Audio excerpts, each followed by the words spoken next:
The sun beat down on James Carter's neck as he pulled into the driveway of his two-story brick house. 6 months away had made everything look both familiar and strange at the same time. The grass had grown a bit too long, and mail overflowed from the box at the end of the drive. Home sweet home, he thought, turning off the engine of his dusty pickup truck. Carter stretched his tall frame as he stepped out, muscles sore from the long drive from Fort Bragg. The neighbors' kids were playing down the street, their shouts carrying on the warm afternoon air. He'd bought this place just 3 weeks before shipping out, barely enough time to unpack the basics. Now, after half a year of sleeping in deserts, jungles, and places he couldn't talk about, his own bed waited inside. "Hey there, you must be the owner." A woman's voice called from next door. Carter turned to see an older lady with gray hair waving from her garden. "I'm Mrs. Chen. We've been wondering when someone would move in properly." Carter walked over and shook her outstretched hand. "James Carter. Sorry about the ghost act. Work took me away right after I bought the place." Mrs. Chen smiled warmly. "Military, right? My husband served 30 years. I can spot the bearing from a mile away." Carter nodded but didn't elaborate. 15 years in special operations, the last 7 in Delta Force, had taught him to keep things simple. "Army," was all he said. "Well, welcome to Pine Creek. It's mostly quiet here." Her smile faded slightly. "Though things have changed a bit in the last few months. The HOA's gotten stricter." Carter raised an eyebrow. "Stricter how?" Mrs. Chen glanced around before speaking more quietly. "New leadership. They've been fining people left and right. Started with simple warning letters, but now they drive around in that black SUV like they own the place." She pointed down the street. "The Thompson family got hit with 3 violations last week for their kid's basketball hoop." Carter nodded, filing the information away. He wasn't one to get caught up in neighborhood politics, but he didn't like bullies either. After chatting a few more minutes, he headed inside. The house was stuffy and smelled of new paint and carpet. His few possessions sat in boxes in the living room, just as he'd left them.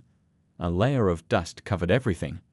Carter spent the rest of the day unpacking and cleaning. He hung his clothes in the closet, careful to place his uniforms in the back. The few photos he kept went on the mantel: his parents, his unit buddies with faces blurred for security, the small town in Georgia where he grew up. By evening, he'd worked up a sweat and decided to tackle the yard. The overgrown hedges along the front of his property were first. He didn't have proper gardening tools yet, so he made do with a pair of old shears from the garage. The repetitive motion of trimming was oddly calming, different from the precision and tension of his work life. Here, no lives hung in the balance, no split-second decisions that could change everything. Just the snip of shears through branches, the smell of cut greenery, and the fading light of day. As darkness fell, Carter stood back to admire his work. The hedges looked good, not perfect, but neat enough. They stood about 2 inches taller than those of the other houses on the block. He liked them that way. A little extra privacy never hurt. A black SUV cruised slowly down the street, pausing briefly in front of his house before moving on. Carter watched it go, his trained eye catching the makeshift insignia on its door. Something about it felt off, too eager, too watchful for a simple homeowners association. Carter shrugged and gathered his tools. Whatever neighborhood drama was brewing could wait until tomorrow. Tonight, he just wanted a hot shower and his own bed. After months of mission planning, split-second decisions, and the weight of responsibility for his team, all he wanted was a few days of normal life. If he'd known what was coming, he might have appreciated the peace of that first evening home a little more. 3 days after coming home, Carter finally felt like he was settling in. The house was clean, most boxes unpacked, and he'd even managed to fix the leaky kitchen faucet. Today's mission: wash the dust and road grime off his truck. The morning sun warmed his back as he filled a bucket with soapy water. Birds chirped in the maple tree overhead. Carter had his old basketball shorts on, a faded army t-shirt, and flip-flops, as far from his tactical gear as possible. He cranked up some old-school hip-hop on a portable speaker and lost himself in the simple task of scrubbing his truck. He was rinsing suds off the hood when the black SUV rolled up. It stopped abruptly, parking halfway across his driveway. The vehicle had HOA enforcement, painted on the side in white letters that looked fresh but slightly uneven. Two men stepped out, both wearing dark blue polo shirts and khaki pants. The matching tactical-style vests they wore seemed out of place for neighborhood patrol. "Morning," Carter called, trying to be neighborly despite the odd entrance. He turned down his music and set the hose aside. The taller man, red-faced with a crew cut, walked toward him with a clipboard. His partner, shorter with sunglasses and a thin mustache, hung back near the SUV, hand resting on his hip in a way that immediately caught Carter's attention. "Are you the homeowner?" Crew cut demanded, not bothering with a greeting. "Yes, sir, James Carter. Just moved in properly this week." Carter extended a dripping hand, which the man pointedly ignored. "We've got multiple violations here." He flipped through his clipboard. Hedges exceeding height regulations by approximately 2 inches. Unauthorized lawn ornament. He pointed at a small garden gnome Mrs. Chen had given Carter as a welcome gift, and now washing vehicles outside designated hours. Carter raised an eyebrow. "I wasn't aware of any violation. No one's sent me any notices." "Ignorance of the rules isn't an excuse," the man snapped. "As new HOA enforcement officers, we're cracking down on this kind of disregard for community standards." Carter noticed a shiny badge pinned to the man's vest. It looked official at first glance, but something about it seemed off, like a toy police badge given a serious upgrade. "I understand. If you can leave me the paperwork, I'll review the regulations and make the necessary changes," Carter said calmly, his training helping him keep his voice level despite his growing annoyance.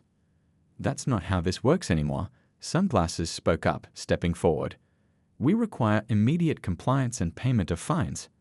Carter frowned. "Payment? Now? That doesn't sound right. I'd like to see the official HOA bylaws first." "You questioning our authority?"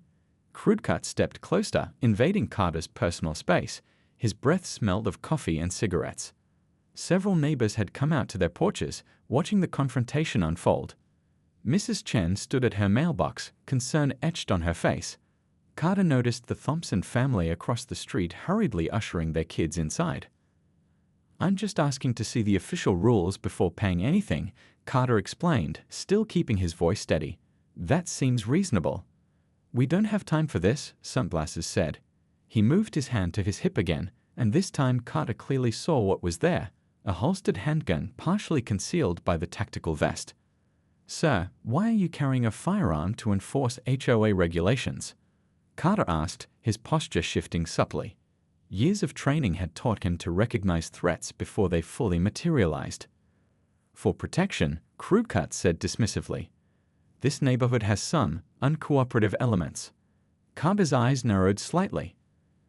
"I think there's been a misunderstanding. I'm happy to discuss the hedges and the gnome, but I'm not comfortable with armed men demanding money on my property without proper identification."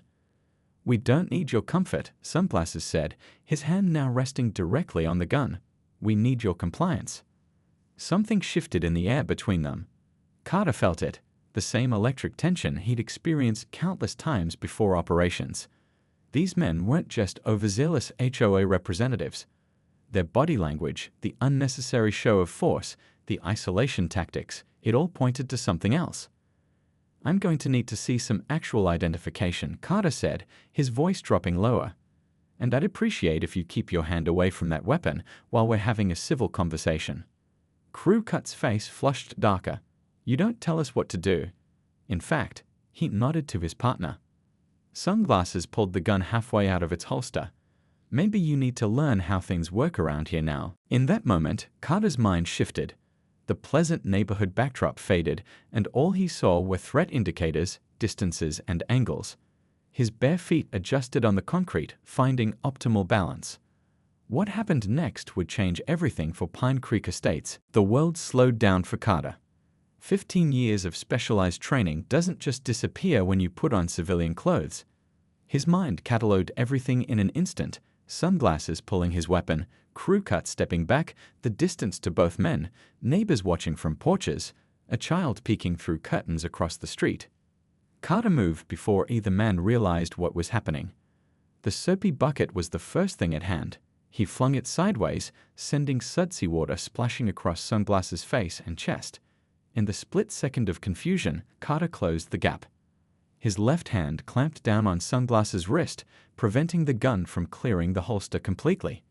His right hand grabbed the man's elbow, applying pressure at precisely the right point. A simple twist, not enough to break anything, just enough to cause sharp pain.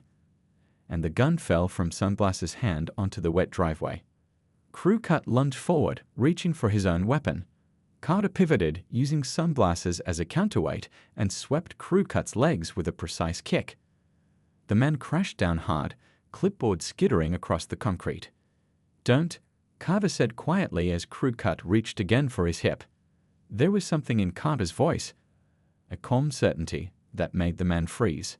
In less than 5 seconds, both men were face down on the grass, wrists secured behind their backs with zip ties Carter kept in his truck's glove compartment for bundling cables.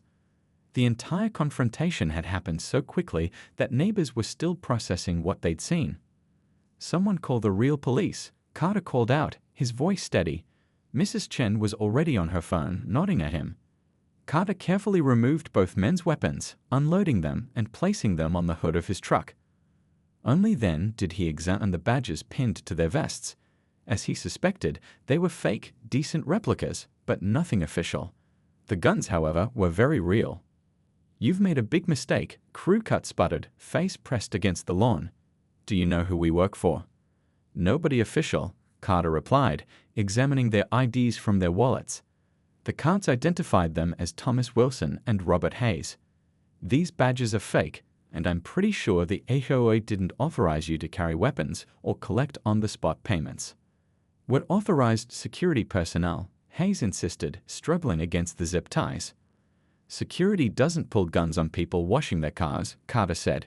He noticed something else in their wallets, multiple receipts for cash payments from different homes in the neighborhood. "Or collect cash without giving proper receipts." Sirens wailed in the distance, growing closer. Neighbors had begun to gather at a safe distance, whispering among themselves. The Thompson family's teenage son was filming everything on his phone. "You don't understand what you're getting into," Wilson growled. "We have connections." Carter knelt down beside him, speaking quietly so only the two men could hear. "And you don't understand who you pulled a gun on."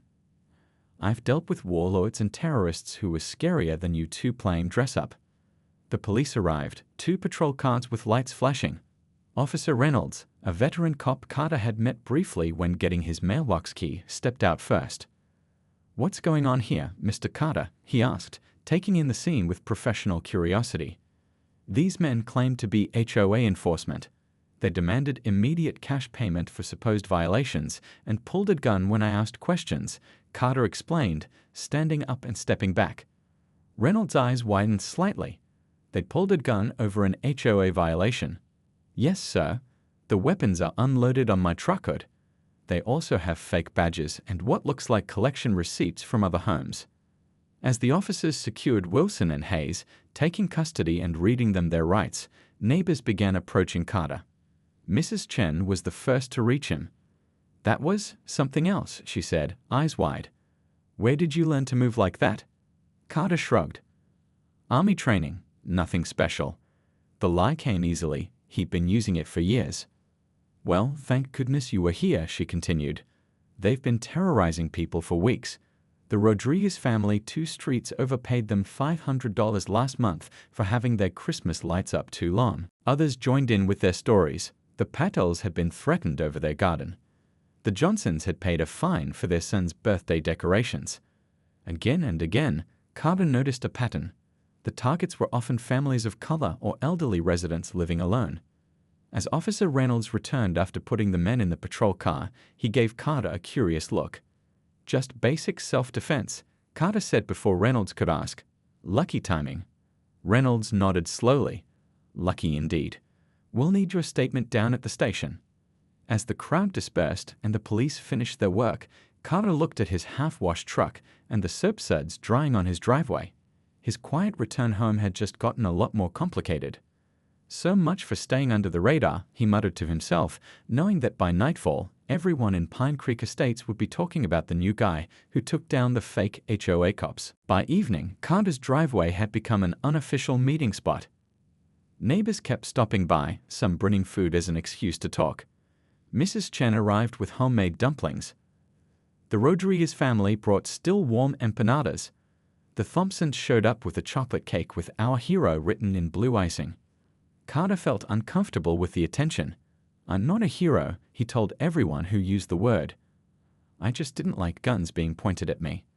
They gathered in his backyard, using lawn chairs Carter had just unpacked and extras the neighbors brought over. 20-some people sat in a rough circle, sharing stories that painted a disturbing picture of life in Pine Creek Estates over the past few months.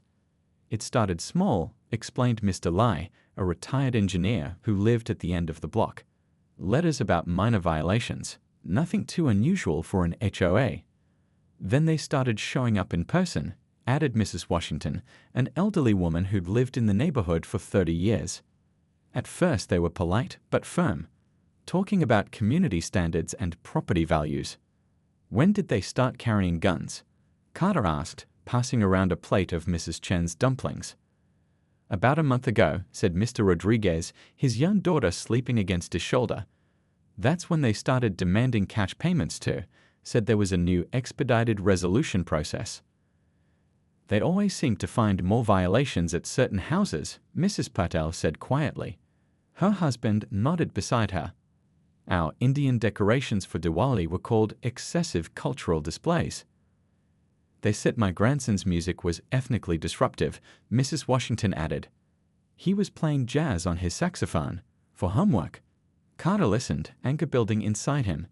The pattern was unmistakable. The fake enforcers had systematically targeted minorities and vulnerable residents. The conversation paused as more neighbors arrived, including Officer Reynolds, now off duty. "Thought you might want an update," Reynolds said, accepting a cup of coffee from someone. "Those two aren't talking much, but we found plenty in their vehicle. Fake badges, citation books, over $8,000 in cash, and a list of addresses with names highlighted." "Let me guess which names were highlighted," Carter said grimly. Reynolds nodded. "Pretty much everyone who isn't white or elderly got special attention. We also found real HOA letterhead and a stamp with the president's signature." "How'd they get that?" someone asked. "That's where it gets interesting," Reynolds continued. "Turns out Wilson worked for the printing company that makes the HOA materials. Hayes was temporarily hired to help with security patrols after some car break-ins last year. Neither was ever authorized to collect fines or carry weapons." "But how did they take over without anyone noticing?" Mrs. Chen asked. A quiet voice spoke up from the edge of the gathering. Mr. Davis, the actual HOA president, had arrived looking pale and shaken. "Because I let them," he admitted, unable to meet anyone's eyes. "They threatened my wife. Said they knew when my grandkids visited. I signed whatever they put in front of me." A shocked silence fell over the group. "I'm so sorry," Davis continued, voice breaking. "They showed up one night with pictures of my family. Said there were elements in the neighborhood that needed cleaning up. I thought they meant the break-ins, but they meant people who didn't look like them," Mrs. Washington finished for him. Davis nodded miserably. "I've already spoken to the police. I've resigned as president effective immediately." The conversation exploded after that revelation. Some neighbors were angry, others sympathetic to Davis's fear. Carter watched it all, noticing how people who had probably barely spoken before were now passionately engaged with each other. As the gathering continued into the evening, with porch lights coming on around them, a teenage boy approached Carter. He recognized him as the Thompson kid who'd been filming earlier. "I put the video online," he said, showing Carter his phone. "It's already got thousands of views." Carter looked at the screen, seeing himself in action. The clip showed the water splash, his quick movements, and both men hitting the ground. Someone had added the caption, "Fake HOA cops picked the wrong house." "Great," Carter said with a sigh. "So much for keeping a low profile." "The comments are wild," the kid continued, scrolling through responses.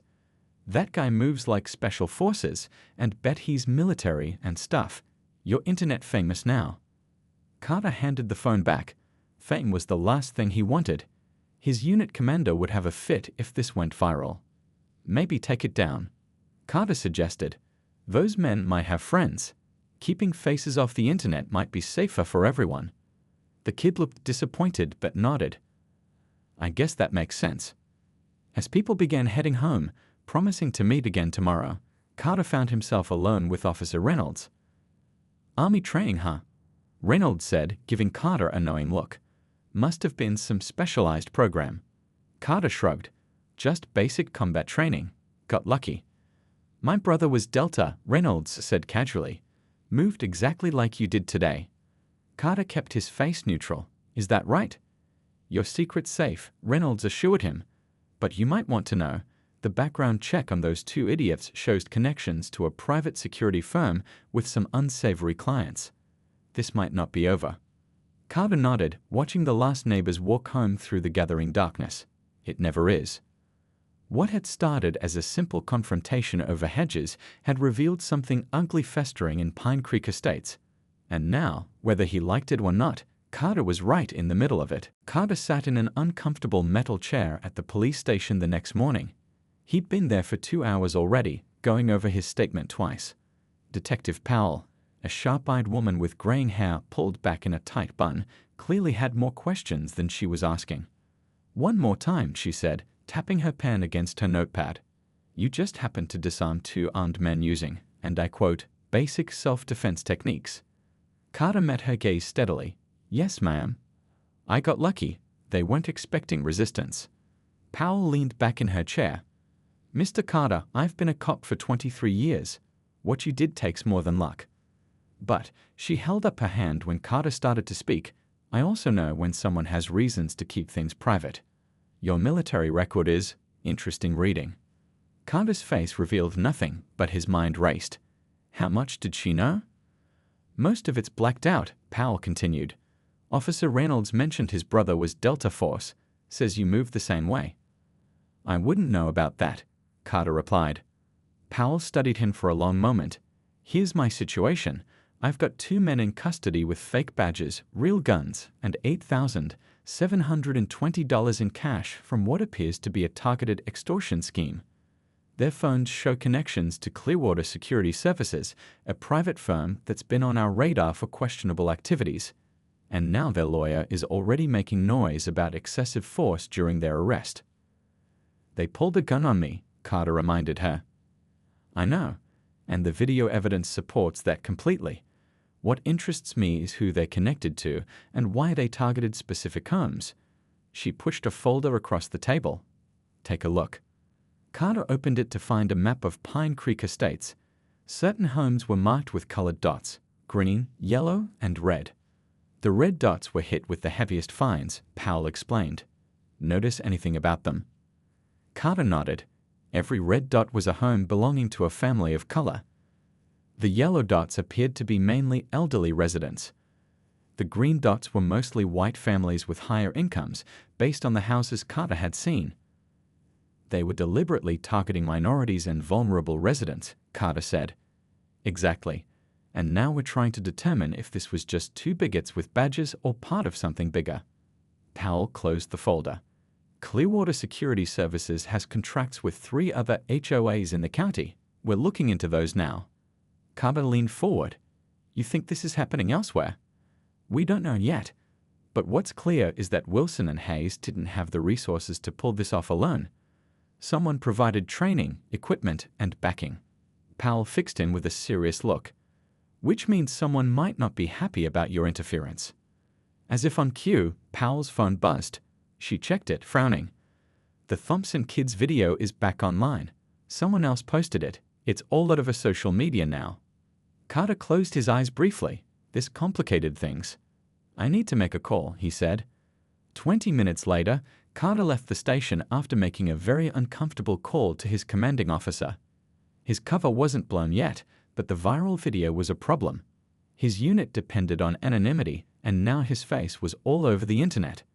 He walked to his truck, noticing a black sedan parked across the street with tinted windows. The hairs on the back of his neck stood up. Someone was watching. Instead of heading home, Carter drove to the local coffee shop. He ordered a black coffee and sat at a corner table with his back to the wall, a habit from years of operations. He pulled out his phone and did something he rarely allowed himself. He searched his own name. The video had millions of views already. Comment sections were filled with speculation about his background. Some got disturbingly close to the truth. "Mind if I join you?" Carter looked up to see Mrs. Washington, the elderly woman from the neighborhood meeting. She didn't wait for his answer, sliding into the seat across from him with surprising agility for someone in her 70s. "Figured you could use some company," she said, setting down her tea. "Especially with that car following you." Carter's eyebrows raised slightly. Not much escaped this woman's notice. "Don't look so surprised," she chuckled. "I was military intelligence for 30 years. I know tradecraft when I see it." "You were intelligence?" Carter asked, reassessing the woman before him. "Vietnam through Desert Storm," she nodded. "Retired as a colonel. I still notice things." She sipped her tea calmly. "Like how those HOA men were using intimidation tactics straight out of a counterinsurgency manual. Or how your reaction time yesterday wasn't just good luck." Carter stayed silent, waiting. "I won't ask what unit you're with," Mrs. Washington continued. "But I thought you should know. This morning I got a call from an old colleague who now works at Homeland Security. They're looking into Clearwater security. The company has ties to several extremist organizations and has been placing people in community positions of power." Carter leaned forward. "You're saying this is organized?" "I'm saying you stumbled into something bigger than a neighborhood dispute." She pulled out a small notebook and slid it across the table. "These are the names of every resident who paid those men. Amounts, dates, alleged violations. I've been keeping track." Carter opened the notebook, impressed by the detailed notes. "How did you get all this?" "People talk to old ladies," she said with a slight smile. "Nobody sees us as a threat. I've been collecting information since they first showed up." As Carter flipped through the pages, his phone buzzed with a text from Reynolds. "Clearwater office being searched now. Evidence suggests coordinated targeting of minority communities in multiple neighborhoods. Wilson and Hayes just small players. Watch your back." Carter looked up at Mrs. Washington. "You knew?" She nodded. "I suspected. Now it's confirmed." She finished her tea and stood. "By the way, that black sedan has 2 men inside. Private security types, not professionals. They've been taking pictures." "Thank you," Carter said, genuinely grateful. "One veteran to another," she replied. "You're not alone in this fight, son." As Mrs. Washington left, Carter realized the quiet retirement he'd hoped for was definitely not in the cards. His training had prepared him for international threats, but now he faced an enemy operating in plain sight, right in American suburbs. The question wasn't just who was behind it all, but how far the network extended. His phone buzzed again with another text from his commanding officer. "Stay put. Team incoming." This just became an official matter. 2 weeks after the confrontation, Carter stood in Pine Creek Estates Community Center, amazed at the turnout. Every chair was filled, with people lining the walls and spilling out into the hallway. The investigation into Clearwater security had expanded, making local and then national news. Similar operations had been uncovered in 4 other states. "I didn't expect this many people," Carter whispered to Mrs. Washington, who sat beside him at the front table. "People show up when they finally believe they can make a difference," she replied, adjusting her glasses to survey the crowd. The emergency HOA meeting had been called to elect new leadership and discuss community security. After Mr. Davis's resignation, the remaining board members had stepped down as well, some out of shame for not noticing what was happening, others because of connections to Clearwater that were now being investigated. Mrs. Chen took the makeshift podium, tapping the microphone nervously. "Thank you all for coming. I think we can all agree the past few weeks have been eye-opening." Murmurs of agreement rippled through the room. Carter scanned the faces, noting how different the crowd looked from typical HOA meetings. Families who'd never attended before had shown up in force. The Rodriguez family sat near the front, their children coloring quietly. The Patels had brought samosas that were being passed around. The Thompson family's teenage son was operating the recording equipment, documenting everything officially. "Before we begin nominations for a new board," Mrs. Chen continued, "Mr. Carter has some security suggestions to share." Carter felt dozens of eyes turn toward him as he stood. Public speaking had never been his thing. He preferred operating in shadows, not spotlights. But over the past 2 weeks, he'd found himself drafted into a different kind of service. "Thanks," he said, clearing his throat. "I'm not big on speeches, so I'll keep this simple. What happened here wasn't just about two men with fake badges. It was about how communities can be divided and controlled through fear and isolation." He pointed to a map of the neighborhood pinned to the wall behind him. The investigation revealed they were using a strategy. First, target those least likely to fight back: elderly residents, single parents, families who might not be fluent in English. Then use those examples to frighten others into compliance. Mr. Lai raised his hand. "How do we prevent this from happening again?" "That's the question we've been working on," Carter nodded. "And it's not about hiring more security or creating stricter rules. It's about building a community that looks out for each other." He outlined the plan they developed: a transparent communication system where all HOA notices would be sent through multiple channels and in multiple languages. A buddy system pairing households throughout the neighborhood. Security cameras in common areas, regular community events to strengthen connections between neighbors. "The reason those men got away with what they did for so long was because they counted on us not talking to each other," Carter explained. "They knew which houses to target because they'd figured out who seemed isolated." Mrs. Washington stood up beside him. "I've lived here for 30 years, and until 2 weeks ago, I knew maybe 5 of my neighbors' names. That changes today." The discussion that followed was passionate and productive. People who had never spoken before shared ideas, exchanged phone numbers, and volunteered for committees. When nominations began for the new HOA board, the slate of candidates looked dramatically different from the previous all-white, mostly male group that had led before. After the meeting, Carter helped stack chairs as the crowd slowly dispersed. Children played tag between the tables while adults lingered, continuing conversations that had started during the meeting. Officer Reynolds approached, handing Carter a cup of coffee. Not bad for a guy who just wanted a quiet place to live between deployments. Carter shrugged. "Didn't exactly go as planned." "Almost never does."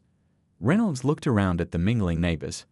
"But I'd say this worked out better than expected. The FBI's investigation into Clearwater is expanding. Looks like they were testing this approach in communities across the country. If it hadn't been stopped here, someone else would have stopped it somewhere," Carter said. "Maybe, maybe not." Reynolds sipped his coffee. "By the way, your CO called the station, asked me to pass along a message. Said your leave has been extended by 3 months. Apparently, this is now considered community service outreach or something." Carter couldn't help but smile. His commander had seen an opportunity.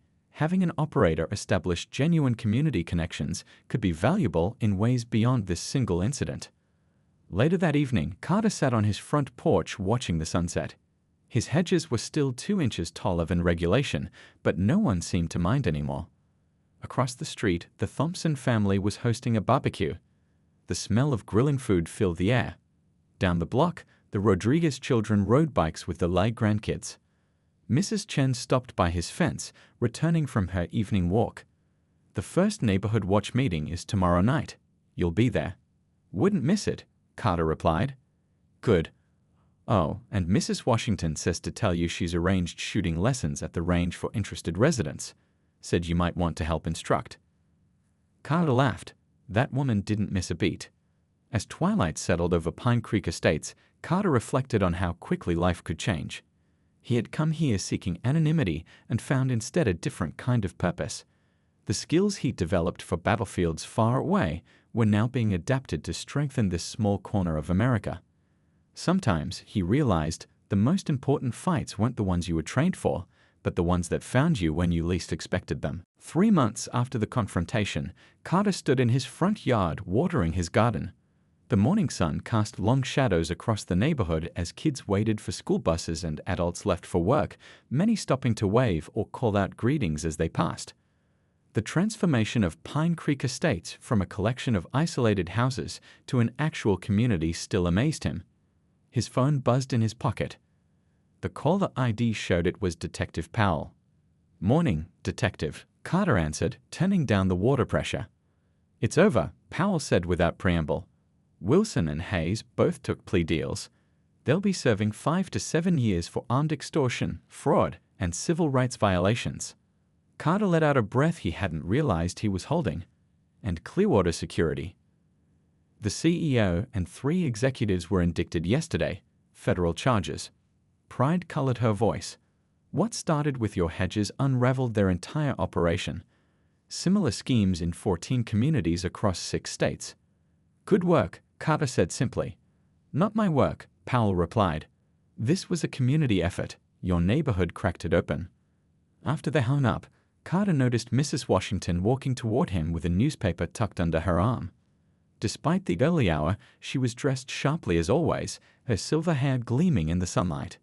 You heard? She asked, stopping at his fence. Carter nodded. Powell just called. Mrs. Washington handed him the newspaper. A small headline on page 3 read, Security firm executives indicted in HOA fraud scheme. Not front-page news to the world, but monumental to their community. The new board is meeting tonight to finalize the revised HOA charter, she reminded him. As secretary, you should probably review your notes. Carter smiled slightly. He still couldn't believe he'd let himself be nominated for the HOA board. His commanding officer had laughed for a solid minute when Carter told him. I'll be ready, he promised. Mrs. Washington studied him with knowing eyes. You'll leave in soon, doesn't it? Carter nodded. He'd received orders last week. In 10 days, he'd be reporting back to Fort Bragg, then likely deploying again shortly after. Few people in the neighborhood knew this, Mrs. Washington being one of the exceptions. The work you started here won't end when you leave, she assured him. That's the point of building systems, not just solving problems.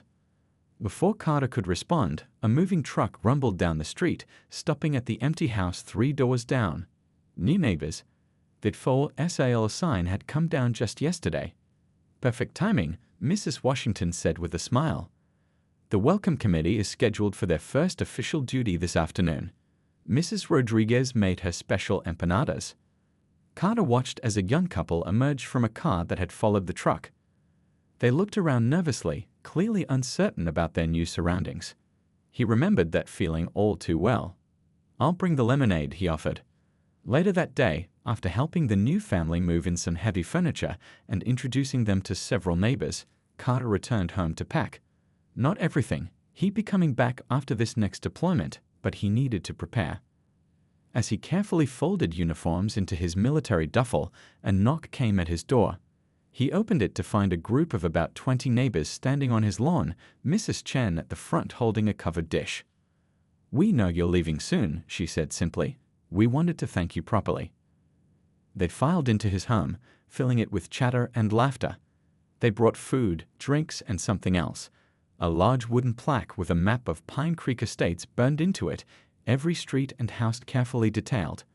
Around the edge were signatures, hundreds of them from nearly every resident. Mr. Lai, who had created it in his workshop, explained, So wherever you go, you remember you always have a home here. Carter ran his fingers over the smooth wood, unexpected emotion tightening his throat. After years of deploying to places where he had to hide his identity and purpose, having a place where people knew him, truly knew him, and still accepted him felt like a rare gift. The impromptu party lasted into the evening. Stories were shared, promises made to look after his house, and contact information exchanged. The Thompson kid showed him the community website he built, complete with a secure messaging system and calendar of events. The Patel family's oldest daughter, now heading the architectural committee, proudly displayed the new guidelines that embraced cultural diversity in home decorations. When everyone finally departed, Carter sat alone on his porch in the growing darkness. Across the street, the new family was still unpacking, their windows warm with light. A neighbor he didn't recognize stopped by their house with what looked like a homemade pie. His phone buzzed with a text from his commanding officer, transport confirmed. 600 next Tuesday. How's civilian life treating you? Carter typed back, found a different kind of frontline. Will brief you when I return. He looked again at the wooden map of Pine Creek Estates. For most of his career, he'd been fighting threats in distant lands to protect American communities just like this one. But he'd never truly understood what he was protecting until now, not just houses and streets, but the bonds between people, the safety they created together, the belonging they offered each other. In 10 days, he'd return to the shadows, to the classified missions and high-stakes operations. But for the first time, he had complete clarity about why that work mattered. And when he returned, Pine Creek Estates would be waiting, not just as a house with his name on the deed, but as a true home. Sometimes the most important battles weren't fought with weapons, but with courage, compassion, and community. And sometimes the bravest act wasn't facing an enemy, but facing your neighbors as your authentic self.